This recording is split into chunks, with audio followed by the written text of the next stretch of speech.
Hi, I'm Julie Ryder. I'm a textile artist and designer, and I live in Canberra in Australia. I started off as a designer, designing homewares, and I still do that sort of work that I screen print and sell.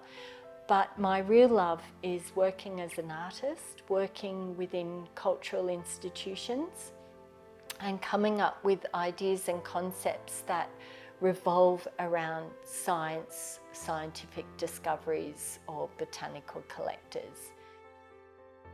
Before I was a textile designer, I spent my years in science in a veterinary laboratory in regional Victoria.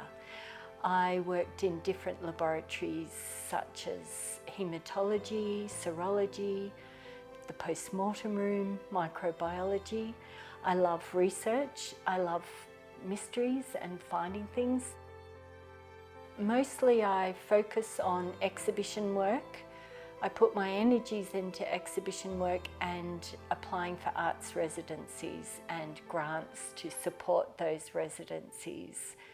For me, the value of arts residencies are we're not just artists coming in to mine the scientific resources, but we can actually give something back to the scientific community.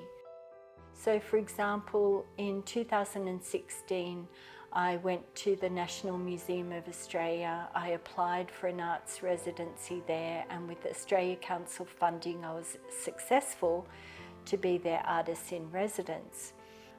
I was looking at their botanical holdings in order to focus on women botanical collectors of the 19th century. Little did I know that there were two albums that were actually going to capture my heart and my focus, and they were two seaweed albums of the 19th century which were anonymous. So I just started researching these. They'd been bought at auction and the curator did not know who had made them. So I would sit at my little desk every day in the office and research online and research from their high-res images of the book. I didn't even get to see the book for quite some time, trying to find out who this mysterious collector was. I was really hoping in my heart of hearts that it was going to be a woman, because it was very flowery, it was very feminized, it had gorgeous love hearts and poems and little dioramas of pressed seaweeds. After researching at the National Museum for 3 months, I came to Melbourne for a meeting, and while I was here I thought, I know someone in the Melbourne Herbarium at the Botanic Gardens. Maybe I should ask them if they have any seaweed albums. And funnily enough, they did. So I was invited to go into the Melbourne Herbarium at the Royal Botanic Gardens to view their seaweed albums, which had all been provenance to known collectors of the time, such as Tisdall and Bastow.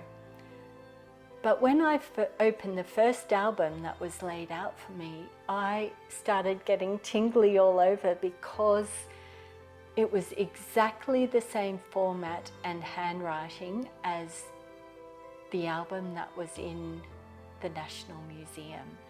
And I called the curator over and she said, "What's the matter?" And I said, "This is not by Tisdall. This is by the same collector as the one in the museum." She said, "And who's that?" And I said, "I don't know yet, but I'm going to find out." So in the course of going through those 3 albums, there was a photocopy in the back of the book. In fact, there were 2, one in the first book and one in the second book. There was a folded piece of paper in the back of the first album, and it was from an old newspaper. It had images of women's dresses and gloves and the way they would wear those dresses. But it was very weird shape, and I said to the curator at the time, "What sort of a shape is this? it's very odd.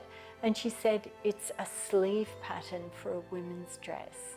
And right then and there I thought, yes, this is going to be a woman, it belonged to a woman.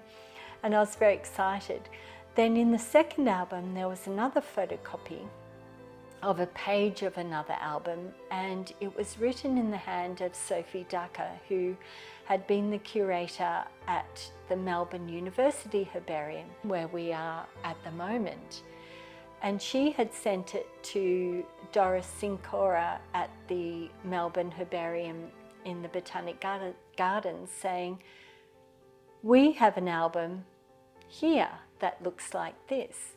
So as soon as I saw this photocopy, we knew it was another album by this mysterious collector. One day I was at home and I was looking through a book by Robin Stacey called Herbarium, which was a collection of photographs that she had taken at the Sydney Herbarium. And as I was looking through, I'd had this book for quite some time, I realised there was an image of some seaweed albums, and when I looked at the handwriting I realised it was exactly the same.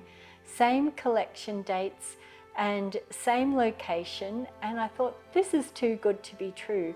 So I contacted the curator at the Sydney Herbarium in the Botanic Gardens, and yes, they had 3 of these albums that had provenance. And that's when I found out it was Charles Morrison, because he had made these albums for his granddaughters, and they were either presentation albums for Federation or for the New Year. So they were gifted in 1901 and 1902 to 2 of his granddaughters and a cousin. The National Museum and the museums and herbaria I had been looking at their albums were absolutely astonished, because they didn't know who had made those albums. And from this one album in the National Museum, I've now found 15 albums throughout Australia and Northern Ireland. Charles Morrison came out from Northern Ireland to Australia in 1854 via the Cape of Good Hope, and these specimens in all these albums support that. So we have a number of collections from Northern Ireland, from Loch Swilly and Loch Foyle in the 1840s and up to early 1850s. We have collections from the Cape of Good Hope in 1854, and then the collections start from 1854 when he arrived in Melbourne, and he collected all the way along Port Phillip Bay and Queenscliff for the next couple of decades.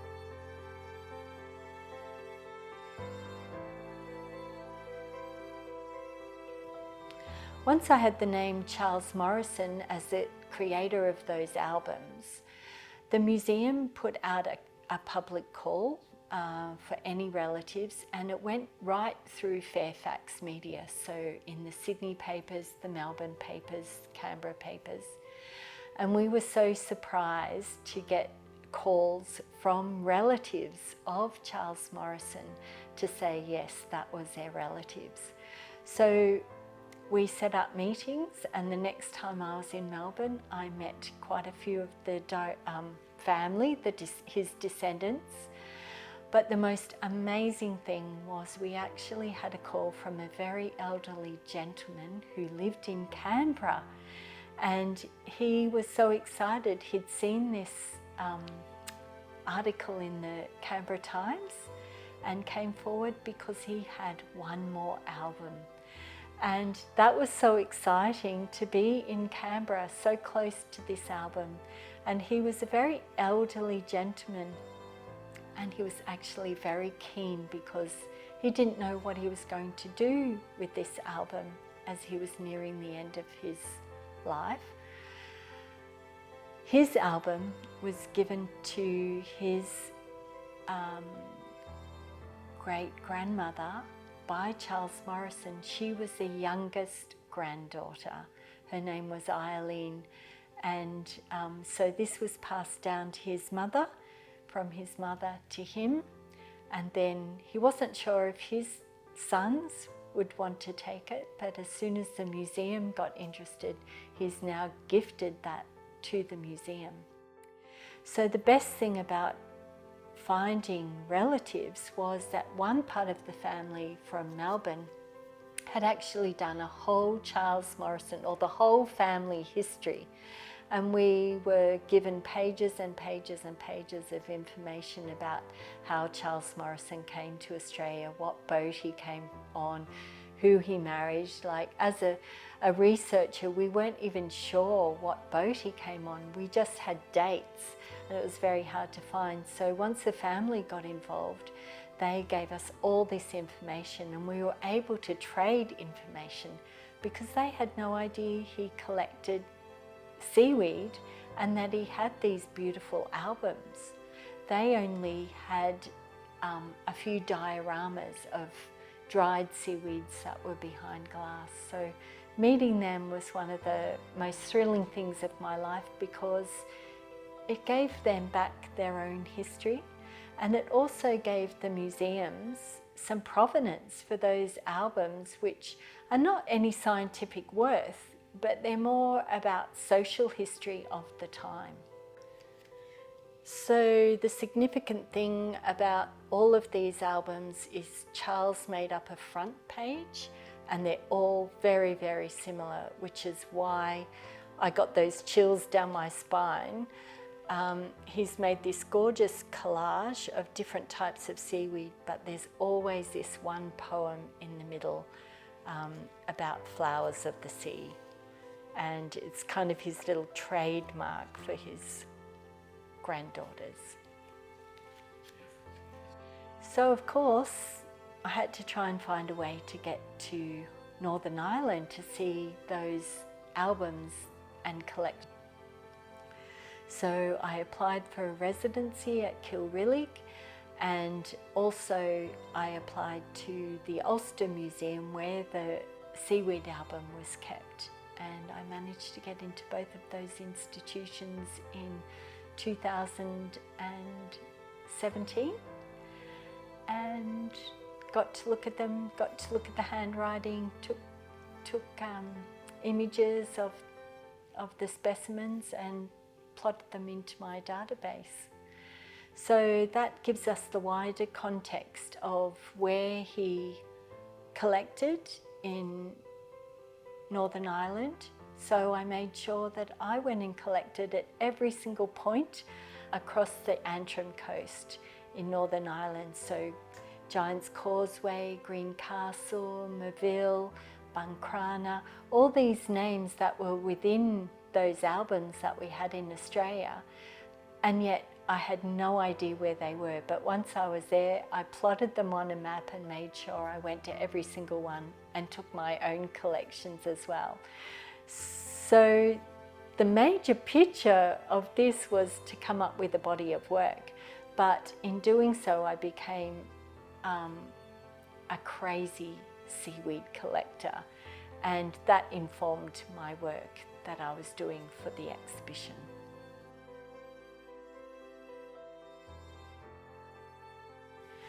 The body of research that came from my residencies, both at the National Museum and in Ireland, I called The Hidden Sex. The name The Hidden Sex is a double entendre in a way, because women were hidden by society. They weren't allowed to do the things that men were intellectually. They weren't allowed to go to university. They were given pastimes that they were allowed to do, such as embroidery, nature collecting, botanical drawing, painting, music, that sort of thing. So they were really hidden away in their drawing rooms. And it wasn't until the mid-19th century that Queen Victoria actually said, women must go out and get some fresh air, that botanical collections and going down by the sea was actually an approved pastime. And people don't realise that women were very constrained, not by society, but by the clothes that they wore, by gloves, hats, petticoats, crinolines, boots, gloves. Can you imagine going to the seaside with all of that on? So social activities progressed to the outside, so standards in dress started relaxing, and we got looser garments. They didn't have to be chaperoned in some instances out on the seashore. So that's the way that society started loosening up. So I thought about those women who were behind the men that described those collections, that made those connections and collections. And I wanted to pay tribute to them. But also seaweeds, not many people know, are reproduced by spores. And the scientific name for this is cryptogam. And cryptogam itself means hidden marriage or hidden sex, because scientists didn't know what spores were because they couldn't see them.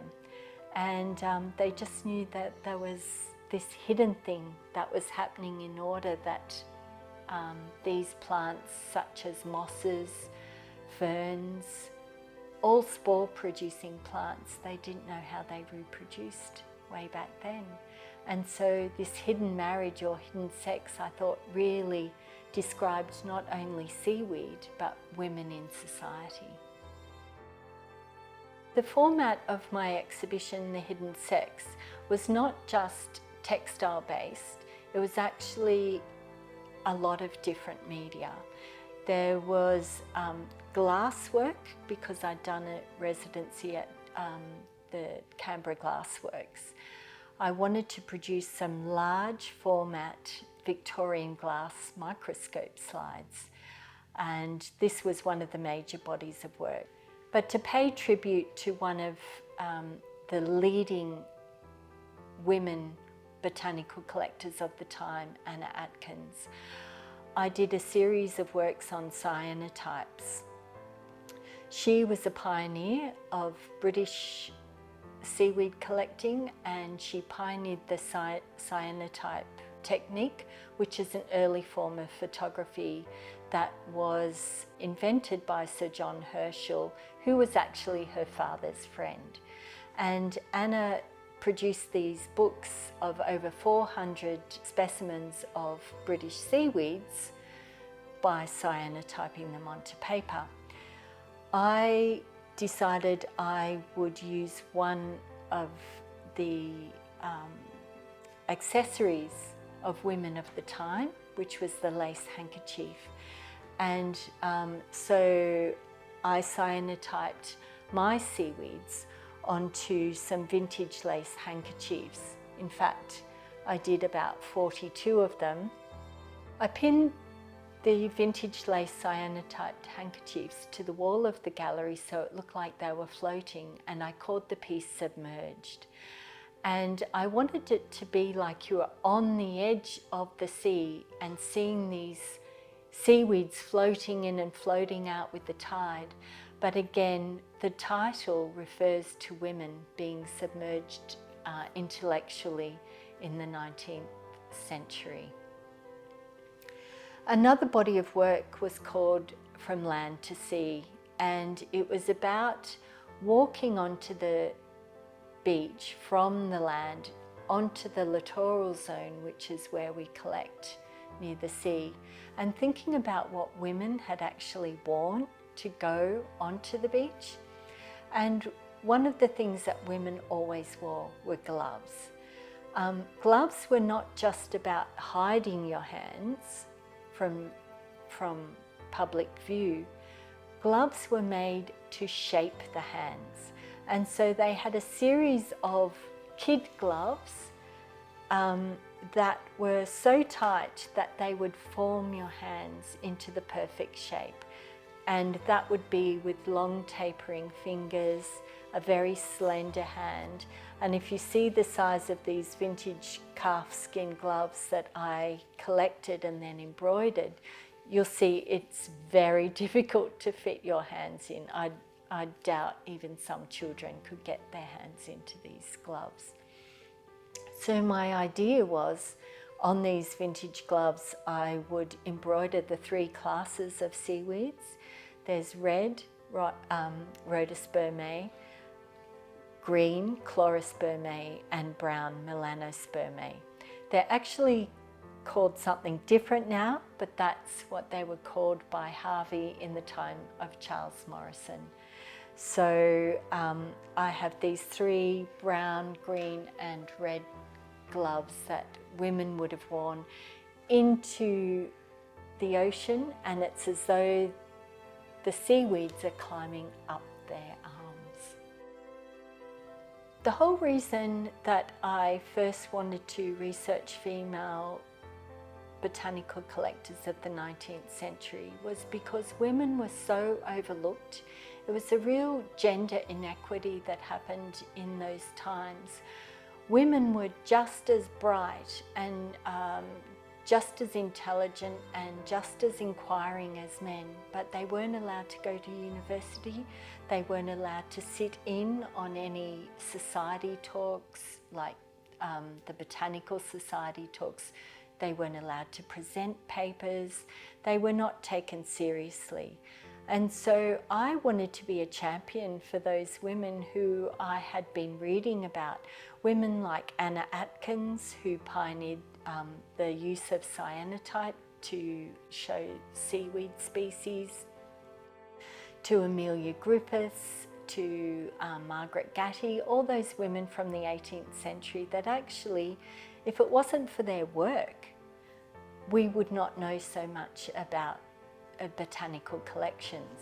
So in Australia, we had a wonderful collector in Melbourne called Ferdinand von Mueller. The thing was, he had over 240 women working for him to collect all those samples, which then he would take and send off to Kew or to Harvey or to Hooker for, to be described and to put into those collections. So whilst these women such as Jessie Hussey, women that really knew a lot about seaweed and collections, they were never really recognised. And so my exhibition was going to be about women, and that's why I was hoping that this collector would turn out to be a woman.